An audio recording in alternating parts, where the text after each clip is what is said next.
नमस्कार, जय हिंद प्यारे साथियों। आज की क्लास की फिर से शुरुआत करते हैं। आप सभी को गुड आफ्टरनून।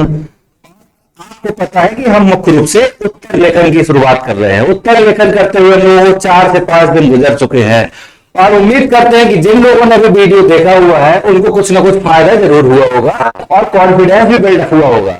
कॉन्फिडेंस इसलिए बिल्डअप हुआ होगा क्योंकि आपके पास नॉलेज तो ऑलरेडी बहुत सारा है, बस आपके अंदर सिर्फ एक चीज की कमी है, वो है आप कंटिन्यू प्रैक्टिस नहीं करते हैं, आप उत्तर की ट्रेनिंग नहीं कर पाते हैं। ये बहुत बड़ी समस्या थी और इसी समस्या को दूर करने के लिए हम आपको ये प्रैक्टिस डेली करा रहे हैं। और यहां पर आपने देखा भी होगा लिखा हुआ भूल कर भी ना करें ये गलतियां। सही बात है, क्योंकि बड़ी मुश्किल में पेपर निकलता है, उसके बाद फिर आप मेंस देते हैं, पता पड़ा एक गलती में आपका मेंस गड़बड़ा गया, उसके बाद फिर ना इंटरव्यू देने को मिलता है और फिर से प्री देना पड़ता है, फिर होता नहीं होता, बहुत कुछ है। इसीलिए जब प्री क्वालिफाई किए हैं आप तो अल्टीमेट आपका मेंस नहीं गड़बड़ होना चाहिए। और कोई भी व्यक्ति ये नहीं कह सकता है कि मैं पहले प्री क्वालिफाई कर लूंगा, उसके बाद के 3 महीने के समय में मैं बहुत अच्छा आंसर राइट कर लूंगा। ऐसा बिल्कुल समय नहीं है। आप याद रखिए, वही व्यक्ति अच्छा आंसर लिख पाएगा जिसने तैयारी की शुरुआत से ही डेली कुछ ना कुछ लिखने की हैबिट डेवलप की है। क्योंकि लिखने के दौरान भी आपको सिर्फ आंसर नहीं लिखने हैं, आपको कोई स्टडीज भी लिखनी होती है, आपको इथिक्स के फिलोसफिकल आंसर भी लिखने होते हैं, आपको निबंध भी लिखना होता है, कुछ तो कहां छूटा हुआ है, सब तो करना है। तो इस श्रृंखला के दरमियान हमारा पूरा उद्देश्य यही है कि हमारी सीरीज इसी प्रकार से चलती रहे और आपकी आंसर राइटिंग लगातार इंप्रूव होती रहे। अगर आप कुछ भी नहीं करते, सिर्फ पेन लेकर बैठ जाइए, पेन पेपर लेकर, और जितना यहां पर बताया जा रहा है उतना भी अगर आप काम करते हैं तो इस बात का हम पूरा विश्वास दिलाते हैं कि आने वाले 2-3 महीने के अंतराल में आप जितना बेहतर आंसर लिख पाएंगे आपने कभी सोचा भी नहीं होगा। आप अपने आज के आंसर को लिखिएगा, उसके बाद 2 महीने बाद सेम वही आंसर लिखकर देखिएगा, उसी टॉपिक पर वही प्रश्न का, आपको समझ में आ जाएगा कितना अंतर आया हुआ है। लेकिन आप लोग वही है ना, चाहते हैं कि रातों रात परिणाम मिल जाए, लेकिन कहां मिलता है, नहीं मिलने वाला रातों रात। ठीक है, आज जिस प्रश्न हम आपको बताने वाले हैं वो प्रश्न आपके सामने यहां दिया हुआ है। आपको पता ही होगा, हमारा तरीका फिर से रिपीट कर देते हैं। अपने इस प्रश्न के आंसर को लिखते समय इसके 3 पार्ट में डिवाइड करते हैं। सबसे पहले हम प्रस्तावना या भूमिका लिखते हैं, उसके बाद हम लिखते हैं मिडिल पार्ट। मिडिल पार्ट वह महत्वपूर्ण भाग है जहां आपको अपने जीएस का नॉलेज दिखाना होता है, जहां पर आपको अपने सब्जेक्ट का, अपने जो जिस टॉपिक पर प्रश्न पूछा गया उसका प्रदर्शन करना होता है। आपका पूरा नॉलेज यहां पर काम आता है मिडिल पार्ट में। और तीसरा पोर्शन होता है जिसको हम कहते हैं निष्कर्ष। निष्कर्ष ये दिखाता है कि आपने सिर्फ टॉपिक को पढ़ा नहीं है बल्कि टॉपिक को अंडरस्टैंड भी किया है, समझा है। और जब आप किसी चीज को समझते हैं ना तो इस टॉपिक से संबंधित आपके पास आइडियाज होते हैं, नए विचार होते हैं, तो उन विचारों को आपको निष्कर्ष में लिखना है। इसीलिए कहा जाता है कि भूमिका ऐसी लिखिए कि जिस टॉपिक पर प्रश्न पूछा गया है उस सब कुछ समझ में आ जाए। उसी भूमिका को पढ़कर ऐसा लगे कि नहीं, पूरी की पूरी बात तो आपने कह दी है, बस एज इट इज मत लिखाइएगा। ये लाइन देखा आपने, इसी लाइन से शुरुआत कर दी आंसर लिखने की, ऐसा नहीं चलेगा। दूसरी चीज, निष्कर्ष जब लिखिए तो निष्कर्ष में हमेशा सजेशन दीजिए, आइडियाज दीजिए, ना कि एकदम नकारात्मकता फैलाइए, नहीं तो आंसर चेक करने वाला आपका आंसर चेक नहीं करेगा। मिडिल पार्ट में हमने आपको बताया था लिखने के कई तरीके हैं। एक तरीका तो है कि आप सीधे सीधे थ्योरी लिखाइए, जिस प्रकार से आप सुलेख लिखते हैं, इमला लिखते हैं। दूसरा हमने आपको बताया था कि आप चाहें तो डायग्राम के माध्यम से लिखते हैं, और डायग्राम भी 2 प्रकार से हमने आपको बताए हैं। अब आप सोच रहे होंगे जो पहले दिन हमारी क्लास करेंगे, मतलब आज की जो क्लास कर रहे होंगे पहली बार, उनको ये लग रहा होगा ये सर कब बताया। तो इसके लिए पुराने वीडियो देखिए, प्ले लिस्ट में पड़े हुए हैं, और उनको देखे बिना इस वीडियो को मत देखिएगा। अगर आप चाहते हैं कि आप एक अच्छा आंसर लिख पाए, हम पूरा विश्वास और गारंटी दिलाते हैं आपको, याद रखिएगा। अगर आप सच में चाहते हैं कि बहुत अच्छा आंसर आप लिख पाए, ऐसा आंसर लिख पाए जो आपको खुद अपने लिखा हुआ बहुत पसंद आए, उसकी सिर्फ एक ही शर्त है कि आप पहला वीडियो देखिए, फिर दूसरा, फिर तीसरा, तब जाकर यहां पहुंचिएगा। शायद 2 या 3 वीडियो पड़े होगा, 3 वीडियो है अभी, और ये श्रृंखला कंटिन्यू चलती रहेगी। इस प्रश्न को हमने बताया था कि सबसे पहली शर्त होती है अच्छे आंसर लिखने की कि आप प्रश्न को समझिए। क्योंकि जब आप प्रश्न को भली भांति समझ जाते हैं तो आपके पास कंटेंट आ जाता है, आपको समझ में आ जाता है कि इसमें डिमांड क्या है। क्योंकि पूरा खेल किसका है, डिमांड और सप्लाई का। यहां पर जो डिमांड की गई है उसकी सप्लाई अगर आपने लिमिटेड वर्ड में कर दी 250 शब्दों में, जैसे कि यहाँ दिए 150 शब्द दिए हुए हैं, तो यहां अगर आपने 150 शब्द में उसकी सप्लाई कर दी तो इसका मतलब है आपका जीवन सफल है। आप बने हुए हैं इस पद के लिए, आप डीएन, एसडीएम, एसपी, डीएसपी बनने के लिए तैयार हैं। ये है इसकी पहली शर्त, ठीक है। सबसे पहले प्रश्न पढ़ते हैं। तो यहां पर जिसने ये प्रश्न लिखा हुआ है उसने बड़ी स्पष्टता से आपको कह दिया है कि आप चिंता मत कीजिए, यहां पर आप ही की राय वैलिड होगी।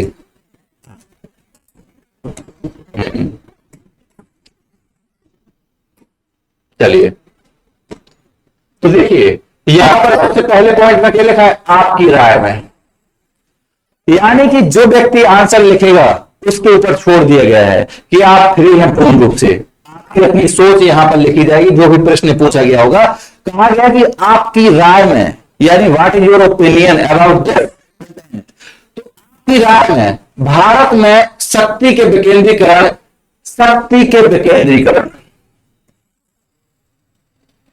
यानी डिसेंट्रलाइजेशन ऑफ पावर, शक्ति के विकेंद्रीकरण ने जमीनी स्तर पर शासन परिदृश्य को किस सीमा तक परिवर्तित किया है।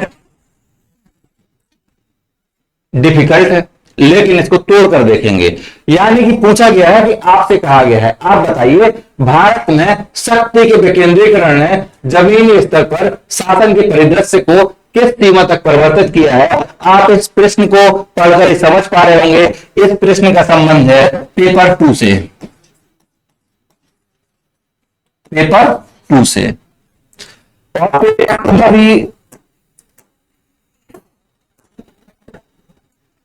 पेपर 2 में भी संविधान एवं राज्य व्यवस्था, खासकर राज्य व्यवस्था, संविधान एवं राज्य व्यवस्था।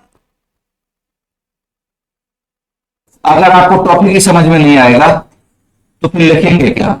यानी कि जो प्रश्न दिया हुआ है, इस प्रश्न का संबंध, आपने इस प्रश्न को पढ़कर समझ लिया कि इसका संबंध है पेपर 2 से। अब अगर आप देखेंगे यूपीएससी यूपीपीएससी में पेपर 2 के अंतर्गत क्या दिया हुआ है, संविधान भी दिया हुआ है, शासन व्यवस्था भी दी हुई है, यानी गवर्नेंस भी दी हुई है, राज्य व्यवस्था भी दी हुई है, और साथ में सोशल जस्टिस भी दिया हुआ है, इंटरनेशनल रिलेशन के बारे में भी दिया हुआ है। जब इतने सारे टॉपिक दिए हुए, इतने सारे सब्जेक्ट दिए हुए हैं, तो उसमें भी आपको पता होना चाहिए कि इसका संबंध किससे है, राज्य व्यवस्था से है। तो इसमें कहा गया है कि शक्ति का विकेंद्रीकरण। अब ये चीज आप जीएस में पढ़ते हैं, आपको पता होनी चाहिए। अगर आपको नहीं पता है तब तो इसका आंसर लिख पाना मुश्किल है, लिख ही नहीं पाएंगे जब आपको पता ही नहीं है। लेकिन बेसिक सेंस होना चाहिए कि शक्ति के विकेंद्रीकरण की बात की जा रही है। शक्ति के विकेंद्रीकरण,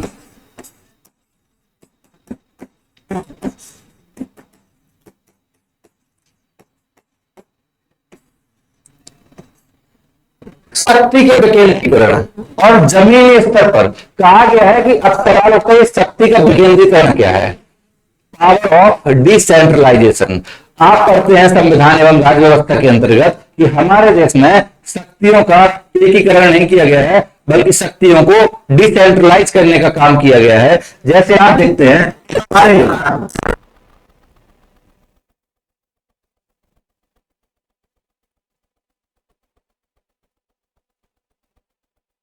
स्थानीय निकाय,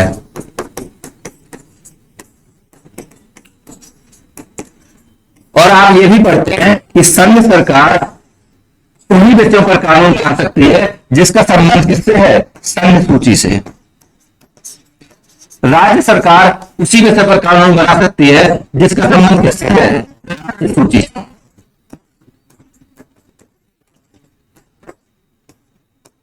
और स्थानीय निकाय को अधिकार किसके हाथ में है, राज्य सरकार के हाथ में। यानी कि जो स्थानीय निकाय है उनको शक्तियां कौन देता है, उनको शक्तियां मिली हुई हैं राज्य सरकार से, ये देते हैं। तो यही तो डिसेंट्रलाइजेशन है। हो सकता था कि हमारे देश में भी सारी शक्तियां रूस के राष्ट्रपति की तरह एक ही व्यक्ति के हाथ में होती।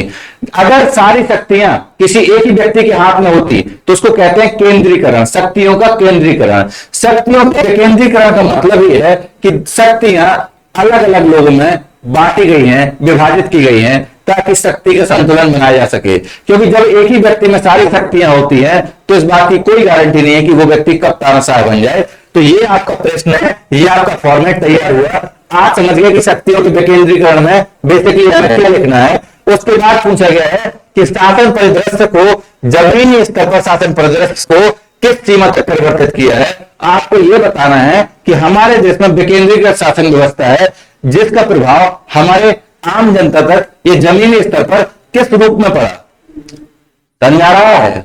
क्या पड़ा? मान लीजिए सारी शक्तियां केंद्र के हाथ में होती हैं, तब क्या होता? सारी शक्तियां अगर केंद्र सरकार के हाथ में होती तो केंद्र सरकार पूरे देश में जो भी चाहती वो करती, राज्यों के हाथ में कोई पावर नहीं होता। अभी पुलिस हो गया, जमीन हो गया, ये सब मामले किसके हाथ में है? ये सब मामले किसके हाथ में है? राज्यों के हाथ में। इतने ही नहीं, बहुत सारे विषय संवर्धित सूची में रखे गए हैं जिस पर संघ और राज्य दोनों ही कानून बना सकते हैं। तो यही होता है शक्तियों का विकेंद्रीकरण। शक्तियों का विकेंद्रीकरण उम्मीद करते समझ में आ गया होगा। अब आपको लिखना क्या है, इस पर बात करते हैं। देख रहे हैं, आंसर लिखना टफ नहीं होता है, बस आपका अगर कॉन्सेप्ट क्लियर है तो।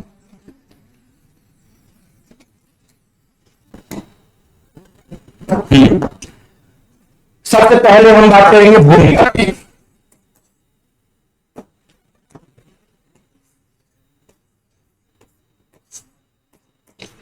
भूमिका, इसके बाद हम बात करेंगे मध्य भाग या मिडिल पार्ट। इसके बाद हम बात करेंगे निष्कर्ष की। जब तक आप प्रैक्टिस कर रहे हैं ये चीजें आपको लिखकर प्रैक्टिस करनी है कंटिन्यू। एक अलग से पेज लीजिएगा, उस पेज में ये तैयार कीजिएगा, लेकिन जब आप फाइनल आंसर लिखने लगेंगे तब आपको न भूमिका लिखनी, न मध्य पार्ट, न निष्कर्ष, बल्कि ये सारी चीजें अपने आप समझ में आनी चाहिए कि यहां से आपने पैराग्राफ चेंज किया, इसका मतलब है आप मिडिल पार्ट में पहुंच चुके हैं। समझ में आ रहा है? तो भूमिका की अगर बात करेंगे तो आप किससे कंपेयर करेंगे? आप शक्तियों के केंद्रीकरण से करेंगे। अगर शक्तियों का जब केंद्रीकरण होता है तो सारी शक्तियां किसी एक व्यक्ति के हाथ में होती हैं या कुछ लोगों के हाथ में होती हैं, उसका नकारात्मक प्रभाव जो पड़ता है उसी के पैरेलल आपको इसकी व्याख्या करनी है। मान लीजिए अगर हमसे पूछा जाए प्रश्न तो हम क्या लिखेंगे? हम लिखेंगे कि जिस आपकी राय में भारत में शक्तियों के विकेंद्रीकरण ने जमीनी स्तर पर शासन परिदृश्य को किस सीमा तक परिवर्तित किया है, तो हम सीधे यहां लिखेंगे शक्तियों के विकेंद्रीकरण के अंतर्गत संपूर्ण शक्तियां किसी एक व्यक्ति के हाथ में न होकर इनका विभाजन किया जाता है। और भारत में भी अगर हम देखेंगे तो हमारे संविधान के, अब आपको अच्छे से पता हो किस आर्टिकल में दिया हुआ है, ये आपका नॉलेज है, समझ में आ रहा है? जैसे आप करते हैं कि यहां पर सारी शक्तियां डिवाइड की गई हैं सूची, राज्य सूची और संवर्ती सूची में, तो आप लिखेंगे कि हमारे यहां शक्तियों का विभाजन किया गया है और केंद्र और राज्य सरकार तथा स्थानीय स्तर पर शक्तियों का बंटवारा किया गया है जिसका प्रभाव जमीनी स्तर पर दिखाई देता है। एक ये हो गया। दूसरा क्या आप लिख सकते हैं? आप लिख सकते हैं शक्तियों के केंद्रीकरण के विपरीत भारत में शक्तियों के विकेंद्रीकरण पर अधिक बल दिया गया है। इसका इसी के कारण या इसका प्रभाव है कि आज हमारे देश में निचले स्तर पर भी शासन किस रूप में दिखाई देता है? सुशासन की फॉर्मेट में दिखाई देता है। पसंद नहीं आया तो तीसरा लिखते हैं। तीसरा लिखेंगे, क्या लिखेंगे? लिखेंगे शक्ति के विकेंद्रीकरण के अंतर्गत यह माना जाता है कि शक्तियां किसी एक व्यक्ति या कुछ लोगों के हाथ में न होकर इनका विभाजन किया जाए। और भारत में भी देखेंगे तो हमारे संविधान में कहां पर दिया हुआ है? आप देखेंगे डीपीएसपी के अंतर्गत दिया हुआ है। हमारे संविधान में डीपीएसपी के अंतर्गत भी शक्तियों की पृथक्करण की बात की गई है। और हमने संविधान के माध्यम से संघ सूची, राज्य सूची और संवर्ती सूची का निर्माण किया गया है। ये शक्तियों के विभाजन की, ये शक्तियों के विकेंद्रीकरण की संकल्पना को दर्शाता है। नहीं पसंद आया और लिखेंगे। हमने बताया ना आपके पास तरीके बहुत सारे होंगे, लेकिन इस पर काम करना पड़ेगा। जितना अधिक आप प्रैक्टिस करेंगे उतना बेहतर आपका आंसर होता जाएगा। मान लीजिए इस पर अगर आपको और कुछ लिखना है तो क्या लिखेंगे? लिखेंगे कि भारत देश में, अगर यदि हम बात करें, ये आपने भारत देश की तो बात ही हो रही है तो फिर उसमें क्या लिखना? उसमें सीधे लिखेंगे राष्ट्र की सुरक्षा संप्रभुता से संबंधित महत्वपूर्ण मसलों को जहां संघ सूची के अंतर्गत शामिल किया गया है, वहीं पुलिस और जमीन से संबंधित महत्वपूर्ण मामले जहां राज्य सूची के अंतर्गत सम्मिलित किए गए हैं। इसी प्रकार से राज्य सूची के अंतर्गत ही स्थानीय निकायों के लिए भी बहुत सारे अधिकार प्रदान किए गए हैं। इस प्रकार भारत में हम देखते हैं कि शक्तियों का विकेंद्रीकरण किया गया है, जिस कारण जमीनी स्तर पर भी बहुत सारे परिवर्तन दिखाई देते हैं। ये तो प्रस्तावना होगी। मिडिल पार्ट में आप क्या लिखेंगे? मध्य भाग, मिडिल पार्ट इंपॉर्टेंट है। यही आपका नॉलेज टेस्ट होता है। जो आपके पास नॉलेज है किसी विषय का वो यही टेस्ट होगा। यहां पर आपके पास कई सारे ऑप्शन होंगे। एक तरफ तो ऑप्शन आपको सीधे सीधे है कि सीधे सीधे जो पूछा उसको लिखते जाइए, सीधे सीधे लिखें। अच्छा, ये जो आपको फॉर्मेट बताते हैं इसका मतलब सिर्फ इतना है नहीं कि कोई फॉर्मेट बेकार है, आप किसी भी फॉर्मेट में लिख सकते हैं। सीधे सीधे इस प्रकार से लिखा हुआ है, ऐसे भी लिख सकते हैं, सुलेख की तरह ऐसे आप लिखते हैं। चाहे तो डायग्राम बना सकते हैं, चाहे तो डायग्राम बना सकते हैं, आप मैप बना सकते हैं, फ्लो चार्ट बना सकते हैं।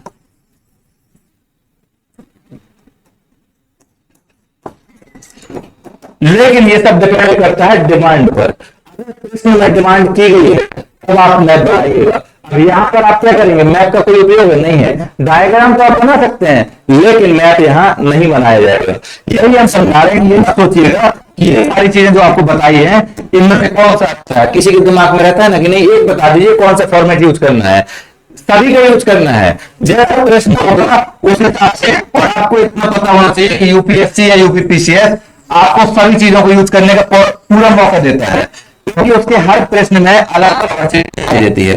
अब यहाँ मिडिल पार्ट पूछा है तो आपको सीधे सीधे क्या बताना है कि शासन परिदृश्य में किस सीमा तक परिवर्तन किया है। तो सीधी बात यह है कि अगर निचले स्तर पर शक्तियां हैं तो उससे क्या परिवर्तन दिखाई दिए हैं। सोचिए, अगर आपके गांव में कोई समस्या है और पंचायत नहीं है, कि प्रधानमंत्री जी तक बात पहुंचेगी तभी उस गांव का कुछ होगा, तो क्या ये जल्दी हो पाएगा? नहीं हो पाएगा। सबसे बड़ी चीज है कि निर्णय में लेने में आसानी आई है, निर्णय लेना आसान हुआ है।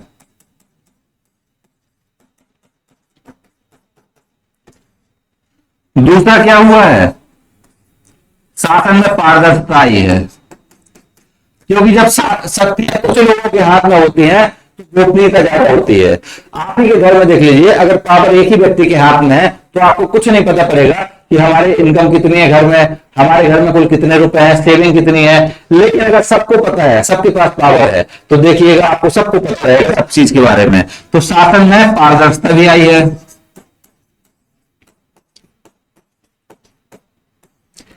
सुशासन की जनता तक पहुंच भी हुई है,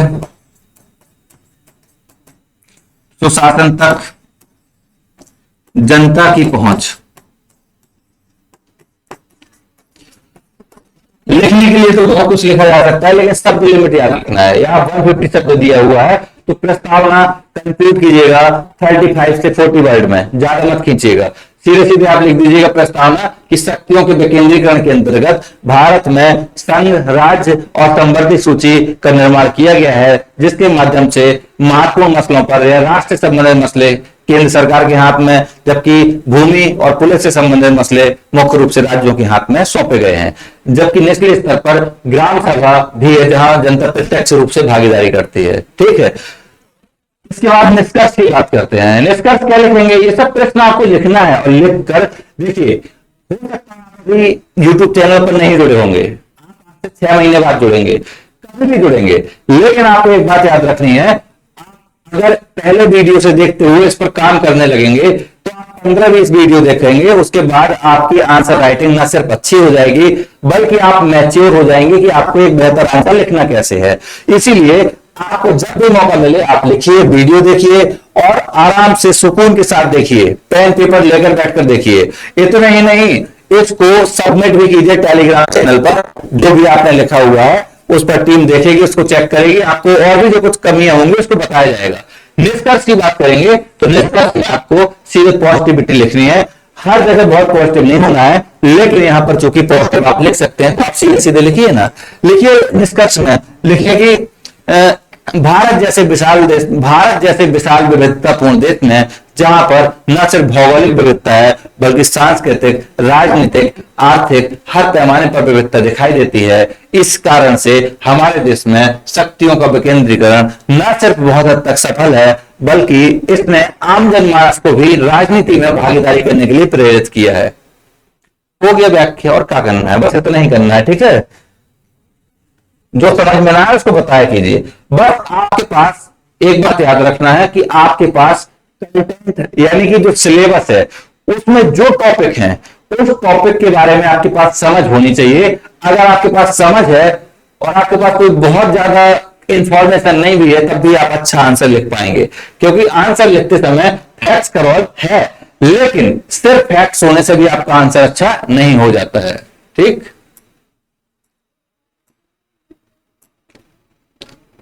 आइए अगला देखते हैं। इस प्रश्न को देखिए और प्रश्न को देखकर उस पर 1 मिनट दीजिए। अभी आप 1 मिनट, आने वाले समय में जब आप प्रैक्टिस करने लगेंगे तो आपके लिए 10 सेकंड पर्याप्त होंगे इस प्रश्न को देखकर इसको समझने के लिए। और जिस दिन आप प्रश्न को समझ गए भली भांति कि आखिर इसमें क्या पूछा गया है, हमको लिखना क्या है, उस दिन आपकी 90% समस्याओं का हल वैसे भी हो जाना है। लेकिन आपकी सबसे बड़ी समस्या है कि आप प्रश्न देखकर तुरंत लिखने लगते हैं। आप क्या करते हैं, यहां पर एक नया देखा और जो दिमाग नया लिखना शुरू कर दिए। नहीं, प्रैक्टिस कीजिए। अपने प्रैक्टिस के लिए हमेशा आप क्या कीजिए, मॉडल तैयार कीजिए, मॉडल बनाइए। हम आपको यही तो सिखा रहे हैं। अगर हमको यही करना होता तो यहाँ पर सीधे सीधे प्रश्न लिखा हुआ है, यहाँ पर आंसर भी लिख देते, टाइप फॉर्मेट में लिखा होता, आपको पढ़कर सुना देते, क्या होता? कुछ नहीं, आप सीख कभी नहीं पाते उससे। देखिए क्या लिखा हुआ है, वैश्विक व्यापार। एक एक शब्द को समझिएगा। वैश्विक व्यापार यानी पूरे ग्लोबल लेवल पर जो ट्रेड होता है उसकी बात की गई है, यानी ग्लोबल ट्रेड की। वैश्विक व्यापार और ऊर्जा प्रवाह ध्यान केंद्रित करते हुए भारत के लिए मालदीव के, किसकी बात की जा रही है? मालदीव की भू राजनीतिक, जियोपॉलिटिक्स और भू रणनीतिक यानी जियो स्ट्रेटेजिक महत्व चर्चा कीजिए। देख रहे हैं कितना बड़ा है, 250 शब्द लिखना है। आगे यह भी चर्चा करें कि यह संबंध अंतरराष्ट्रीय प्रतिस्पर्धा के बीच भारत की समुद्री सुरक्षा, क्षेत्रीय स्थिरता को कैसे प्रभावित करता है। अभी तो समझ में नहीं आया होगा, आप समझते हैं, एक एक शब्द को समझते हैं। देखिए यहां पर क्या कहा गया है, यहां कहा गया है, एक बात और आपको बता देते हैं कि यहां पर जो भी प्रश्न लिखा हुआ है, इस प्रश्न को पहले नहीं देखा हुआ है, मतलब देखा होगा उस समय, लेकिन इसके पहले यहां पर बोर्ड पर सीधे लगा हुआ है। बाकी हमने इस पर कोई प्रैक्टिस कुछ नहीं किया हुआ, इसलिए आपके सामने जिस प्रकार सॉल्व कराते हैं, हमारा उद्देश्य यही है कि हम आपको इसको सॉल्व करना सिखाएं ताकि आपका उद्धार हो सके। वैश्विक व्यापार और ऊर्जा प्रवाह, यहाँ दो बातें कही गई हैं। एक तरफ कहा गया है वैश्विक व्यापार यानी ग्लोबल स्तर पर जो ट्रेड होता है उसकी बात की गई है, और ऊर्जा प्रवाह है। ऊर्जा प्रवाह का मतलब होता है जिस प्रकार से हम ऑयल का इंपोर्ट एक्सपोर्ट कर रहे हैं, पूरे ग्लोबल स्तर पर खरीद रहे हैं, उसके बात की गई है। तो यहाँ 2 पॉइंट हाईलाइट कर दिए गए हैं, वैश्विक व्यापार और ऊर्जा प्रवाह पर ध्यान केंद्रित करते हुए, यानी इस पूरे टॉपिक पर आपके दिमाग में जो भी बातें आएंगी उनका संबंध इन दोनों चीजों से होना चाहिए, व्यापार से होना चाहिए और दूसरा एनर्जी फ्लो यानी ऊर्जा के प्रवाह से होना चाहिए। तो ध्यान केंद्रित करते हुए मालदीव के, यानी एक देश, एक स्पेशल देश चुना गया है जिसका नाम है मालदीव, उसके भू राजनीतिक और भू रणनीतिक, यहाँ 2 शब्द दिए हुए हैं, भू राजनीतिक और भू रणनीतिक।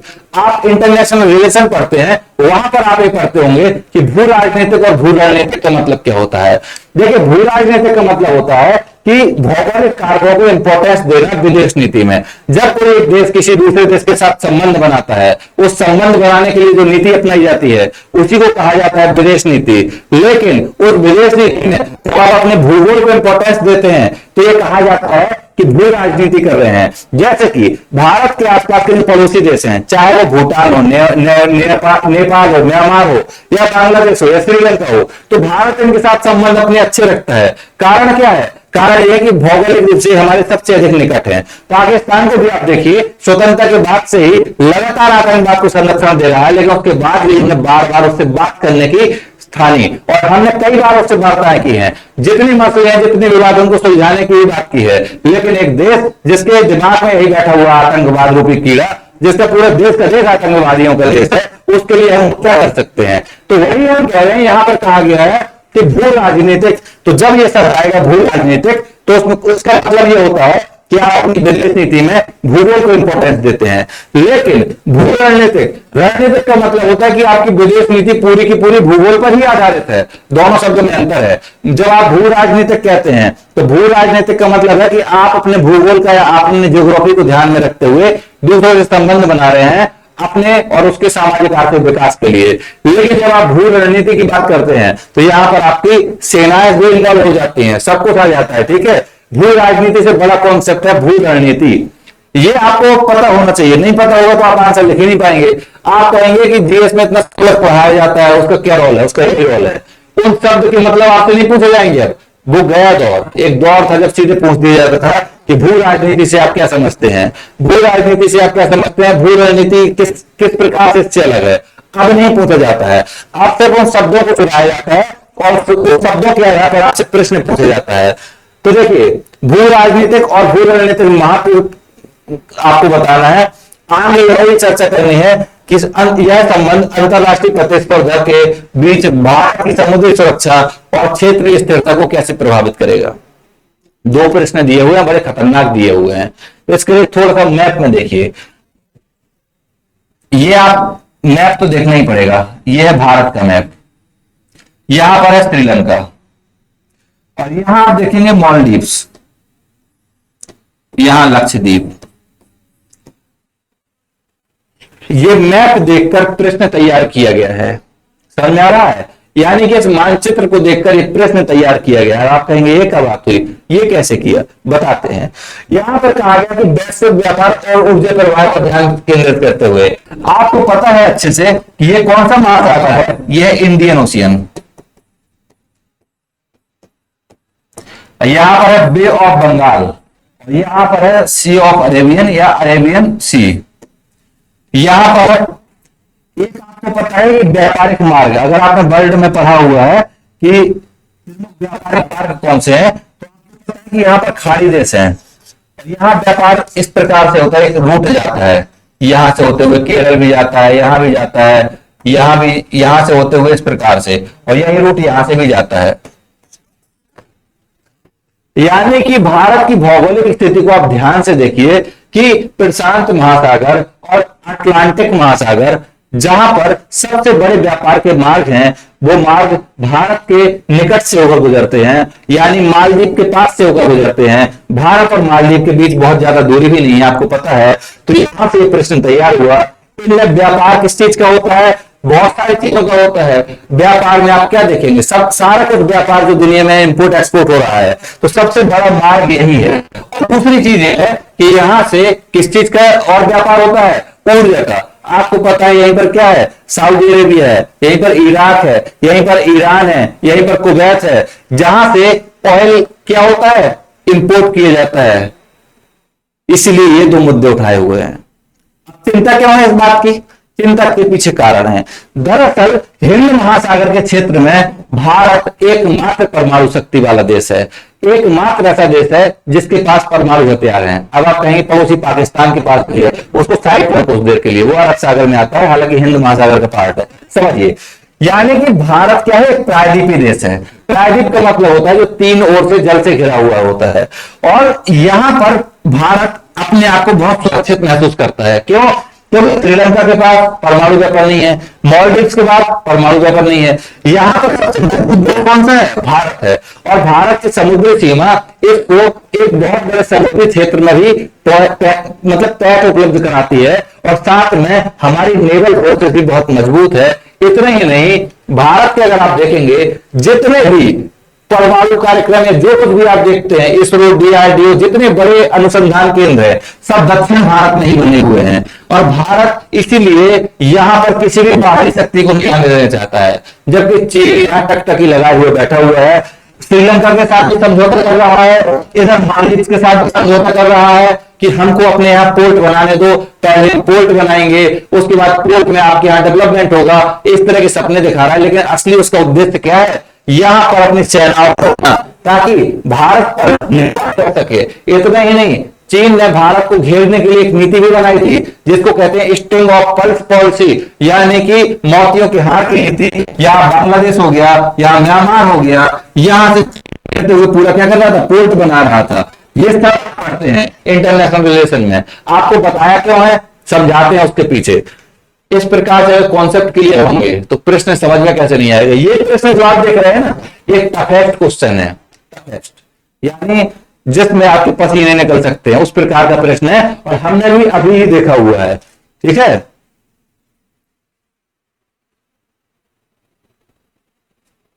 तो समझ लीजिए इसको जल्दी कि वैश्विक व्यापार और ऊर्जा प्रवाह पर ध्यान केंद्रित करते हुए भारत के लिए मालदीव के भू रणनीतिक और भू राजनीतिक महत्व पर चर्चा कीजिए।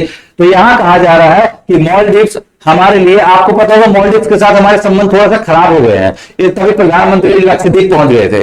लक्षद्वीप पहुंच गए क्योंकि मालदीव जो है वहां पर सबसे अधिक टूरिस्ट जो जाते हैं ये हमारे देश से जाते हैं, और उसकी इकोनॉमी भी टूरिस्ट पर आधारित है। लेकिन फिर भी कहीं ना कहीं उसका मिजाज बदला हुआ था, या तो चीन के सपोर्ट की ओर जा रहा था। इसी संदर्भ में हमारे प्रधानमंत्री जी ने एक बार लक्षद्वीप का दौरा कर लिया और उसके ब्रांड एम्बेसडर खुद बन गए। उसके बाद क्या हुआ, मालदीव जाने वालों के रास्ते कल अलग हो गए, मालदीव नहीं जाने लगे लोग, बॉलीवुड के लोग जाते थे, इससे उस पर नेगेटिव इंपैक्ट पड़ा। तो इसी संदर्भ में एक प्रश्न पूछा गया है कि आप अगर मालदीव से संबंध खराब कर लेंगे तो किस प्रकार से आपकी क्षेत्रीय स्थिरता और समुद्री सुरक्षा खतरे में आ सकती है, इसी संदर्भ में पूछा गया है। इसलिए हमने कहा ना कि हम लोग अपने विदेश नीति में या अंतरराष्ट्रीय संबंधों में अपने भूगोल को बहुत महत्वपूर्ण मानते हैं। अगर मालदीव यहाँ पर ना होता, कहीं और होता, जैसे मान लीजिए वहां पर मालदीव होता, तो हमारे लिए मालदीव क्या करना है, वो हमसे एक शब्द बोलता, हम उसको दो शब्द सुनाते। लेकिन इसको रहना यही भी कहा था कि पड़ोसी चाहे आप उनको बदल नहीं सकते, पड़ोसियों के साथ आपको अच्छे संबंध रखने ही चाहिए, क्योंकि उसके लिए आपके पास कोई विकल्प नहीं होता है। तो वही बात यहाँ कही जा रही है कि मालदीव अगर आपसे नाराज हो गया तो ये आपके लिए यानी हिंद महासागर के क्षेत्र में क्षेत्रीय स्थिरता को कैसे खतरे में डाल सकता है, और समुद्र में जहां अभी हम पूर्ण रूप से स्वतंत्र हैं, एकमात्र ताकत बढ़ सकती है, वहां पर कैसे खतरा उत्पन्न कर सकता है। तो आपको लिखना है, बता दे रहे हैं आपको लिखना है, आज हम इसको नहीं बताएंगे, इतना कुछ बता दिए क्योंकि इसके बारे में समय भी ज्यादा हो रहा है। ठीक है, तो वैश्विक व्यापार और ऊर्जा प्रवाह पर ध्यान केंद्रित करते हुए मालदीव, हमको प्रस्तावना लिखनी है तो क्या लिखेंगे, हम लिखेंगे मालदीव भारत का समुद्री निकटतम पड़ोसी है और इस नाते भारत के साथ इसके संबंध भी बहुत अच्छे रहे हैं।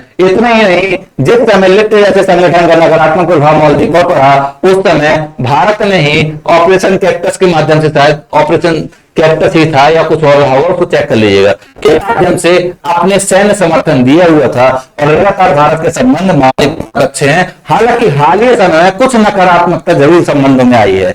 इस प्रकार से आप शुरुआत करेंगे, भू राजनीतिक और भू रणनीतिक महत्व लिखेंगे, फिर क्या लिखेंगे, मेन पार्ट में आएंगे, मेन पार्ट में लिखेंगे भू राजनीतिक कारकों के अंतर्गत जहां भौगोलिक कारकों के आधार पर अंतरराष्ट्रीय संबंध निर्धारित किए जाते हैं, वहीं भू राजनीतिक के अंतर्गत सैन्य कारक भी इसमें सम्मिलित होते हैं। अगर हम मालदीव के संदर्भ में देखें तो भारत और मालदीव के संबंध बहुत हिंद महासागर के अंतर्गत या हिंद महासागर में स्थित होने के कारण बहुत मजबूत रहे हैं, और ये क्षेत्रीय स्थिरता के लिए बहुत जरूरी है। नहीं तो दुनिया के और सुपर पावर यहां आकर हिंद महासागर क्षेत्र में सैन्य शक्ति के रूप में स्थापित हो जाएंगे, और भारत और मालदीव और क्षेत्रीय सुरक्षा के लिए गंभीर चुनौती बन जाएंगे। समझ आ रहा है? तो चलिए उम्मीद करते हैं कि आपको समझ में आ गया होगा। इस पर लिखिएगा, और कुछ नहीं है, टफ था, लेकिन ये अगर आपके कॉन्सेप्ट क्लियर है तो आपके लिए बहुत आसान है, क्योंकि सच में ये प्रश्न बहुत टफ है। लेकिन हमने आपको यहीं पर जिस प्रकार से बताया है, हमने भी इसको अभी भी पढ़ा हुआ है, इसीलिए आप भी इस प्रश्न को इसी प्रकार से पढ़िए, टैकल कीजिए। आपका उद्देश्य अच्छा आंसर लिखना नहीं है, अभी आपका उद्देश्य सिर्फ यह है कि प्रश्न को टुकड़ों में तोड़ना, उसके बाद उसका सुटेबल आंसर लिखना, डिमांड के अकॉर्डिंग आंसर लिखना। मिलते हैं कल के वीडियो में फिर एक नए क्वेश्चन के साथ, एक नहीं बल्कि दो नए क्वेश्चन के साथ। आप प्रैक्टिस को रोकिएगा नहीं, क्योंकि अगर आपने प्रैक्टिस को रोक दिया, जिस दिन आपने इस प्रैक्टिस को रोक दिया, उसी दिन से आपका लेखन का विकास होना रुक जाएगा। इसलिए जो लोग प्री करने के बाद तैयारी करते हैं आंसर राइटिंग की, उनका कभी नहीं निकलता है एग्जाम, एक्सेप्शन होता होगा कि अगर हो सके कोई 10 गुना ज्यादा मेहनत कर ले तो शायद निकल जाए, बट बड़ा मुश्किल है। इसलिए आपको अभी से तैयार रहना है। धन्यवाद, मिलते हैं कल अगले वीडियो के साथ। जय हिंद, जय भारत।